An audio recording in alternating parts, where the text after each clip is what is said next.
Hi hello welcome to my ఇంటి రుచులు only vegetarian. ఈరోజు రైస్లోకి కాంబినేషన్గా ఒక మంచి టేస్టీ అండ్ హెల్దీ కమ్మటి నువ్వుల పొడి రెసిపీని ప్రిపేర్ చేసుకుందాం. ఈ నువ్వుల పొడి చాలా టేస్టీగా ఉంటుంది. రైస్లోకనే కాదు, మనం ఏదైనా బీరకాయ కర్రీ అది చేసుకున్నప్పుడు ఈ నువ్వుల పొడి వేసుకుని చేసుకుంటే కనుక ఆ కర్రీ టేస్ట్ అనేది నెక్స్ట్ లెవెల్లో ఉంటుంది. ఈ నువ్వుల పొడిని ఎలా ప్రిపేర్ చేసుకోవాలి, ఆలస్యం చేయకుండా వీడియోలోకి వెళ్ళిపోదాము. ముందుగా స్టవ్ పై ప్యాన్ పెట్టుకుని 1 కప్పు వరకు నువ్వులను వేసుకోవాలి. ఇది వెయిట్లో వచ్చి 200 గ్రామ్స్ వరకు ఈ నువ్వులను తీసుకున్నాను. ఇప్పుడు ఈ నువ్వులను మీడియం టు లో ఫ్లేమ్లో దోరగా ఇలా కలుపుకుంటూ ఫ్రై చేసుకోవాలి. నువ్వులు ఎంత చక్కగా ఫ్రై అవుతే మనకు పొడి అన్నది పొడి పొడిగా అంత చక్కగా వస్తుంది. చూసారు కదండి, ఇలా కలుపుతూనే ఉండాలి. ఇలా కాసేపటికి కొద్దిగా కలర్ చేంజ్ అయ్యి కనిపిస్తుంది. ఇలా కలుపుతూ ఉండగా మరికొద్దిసేపటికి ఇలా ఈ నువ్వులు అన్నవి చక్కగా ఉబ్బి ఇలా మనకు కలర్ చేంజ్ అయ్యి ఉంటుంది. ఇటువంటి అప్పుడు వెంటనే స్టవ్ ఆపేసుకుని ఈ నువ్వుల్ని మనం ఒక ప్లేట్లోకి తీసేసుకోవాలి. ఇలా నువ్వులను అన్నిటినీ కూడా ఒక ప్లేట్లోకి తీసుకుని తర్వాత అదే ప్యాన్ని స్టవ్ పై పెట్టుకుని ఇప్పుడు మిగతా ఇంగ్రీడియంట్స్ని కూడా ఫ్రై చేసుకుందాం.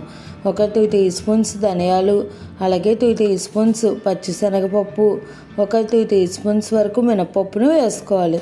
నేను మామూలు సాయి మినపప్పు వేసుకుంటున్నాను. మీ దగ్గర పొట్టు మినపప్పు ఉంటే కనుక దాన్నైనా కూడా వేసుకోవచ్చు. ఇప్పుడు ఈ మూడింటిని కూడా ఒకసారి మీడియం ఫ్లేమ్లో ఫ్రై చేసుకున్న తర్వాత కారానికి తగినట్టుగా ఎండుమిర్చిని వేసుకోవాలి. నేను ఒక 10-12 వరకు ఎండుమిర్చిని ఇలా ముక్కలుగా కట్ చేసుకుని వేసుకుంటున్నాను. ఇప్పుడు ఇవి ఫ్రై అవుతుండగానే ఒక గుప్పెడు వరకు కరివేపాకును కూడా తీసుకుని వేసుకోవాలి. ఈ కరివేపాకును శుభ్రంగా కడిగి తడంతా పోయేంత వరకు ఆరబెట్టుకుని అప్పుడు వేసుకోవాలి. ఇప్పుడు ఈ కరివేపాకును కూడా ఇలా మీడియం ఫ్లేమ్లో కలుపుకుంటూ ఫ్రై చేసుకుంటూ ఒక 1/2 టీ స్పూన్ వరకు మెంతులు వేసుకోవాలి. మెంతులు చాలా తక్కువగానే వేసుకోవాలి, కానీ వేసుకుంటే బాగుంటుంది. ఇప్పుడు వీటిని అన్నిటినీ కూడా కలుపుకుంటూ కలర్ చేంజ్ అయ్యేంత వరకు ఫ్రై చేసుకోవాలి. ఎంతవరకు ఫ్రై చేసుకోవాలంటే మనకు ఇలా పప్పు బద్దలు అన్నవి కలర్ చేంజ్ అవుతాయి. అలాగే కరివేపాకు కూడా ఇలా మనం నలుపు చూస్తే పౌడర్లా అయిపోవాలి. ఇవి అంత చక్కగా ఫ్రై అయిపోయిన తర్వాత వీటిని కూడా స్టవ్ ఆపేసుకుని పక్కకి దించేసుకుని పూర్తిగా చల్లారబెట్టేసుకోవాలి. ఇవన్నీ పూర్తిగా చల్లారిన తర్వాతే మనం గ్రైండ్ చేసుకోవాలి, లేదంటే నువ్వులలో నూనె వల్ల మనకు ముద్ద కింద అయిపోతుంది. ఇప్పుడు పూర్తిగా కొంచెం చల్లారిన తర్వాత ముందుగా ఎండుమిర్చి అవన్నీ మిక్సీ జార్లోకి వేసుకుని ఒక 1/2 టీ స్పూన్ జీలకర్ర, అలాగే రుచికి తగినట్టుగా సాల్ట్ వేసుకుని ముందుగా వీటిని గ్రైండ్ చేసుకోవాలి. ఇలా వీటిని మెత్తని పౌడర్ లాగా ఈ విధంగా గ్రైండ్ చేసేసుకున్న తర్వాత ఇందులోకి నువ్వులను కూడా వేసేసుకోవాలి. ఇలా నువ్వులను కూడా వేసుకుని పల్స్ ఇచ్చుకుంటూ గ్రైండ్ చేసుకోవాలి. ఒక్కసారి మనం స్పీడ్లో గ్రైండ్ చేసేసుకుంటే కనుక ముద్ద అయిపోతుంది.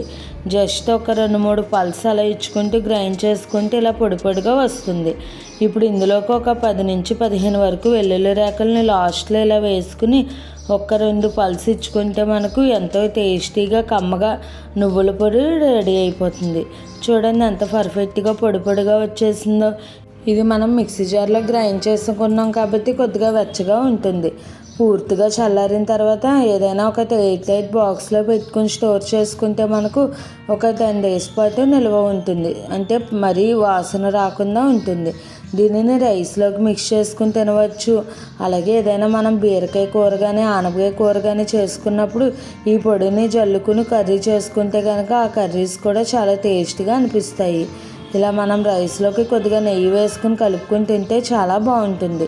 నువ్వుల వల్ల చాలా ఆరోగ్య ప్రయోజనాలు ఉన్నాయి కాబట్టి ఈ విధంగా చేసుకుని ఈ రెసిపీని తయారు చేసుకోండి. అలాగే మీరు తయారు చేసి ఎలా వచ్చిందన్నది నాకు కామెంట్ చేయండి. మరిన్ని మంచి మంచి టేస్టీ హెల్తీ రెసిపీస్ కోసం నా ఛానల్ని ఫాలో అవ్వండి. ఈ రెసిపీ కనుక మీకు నచ్చినట్టయితే లైక్ చేసి, షేర్ చేసి, కామెంట్ చేసి నా ఛానల్ సబ్స్క్రైబ్ చేసుకుని పక్కనే ఉన్న బెల్ ఐకాన్ క్లిక్ చేయడం మర్చిపోకండి.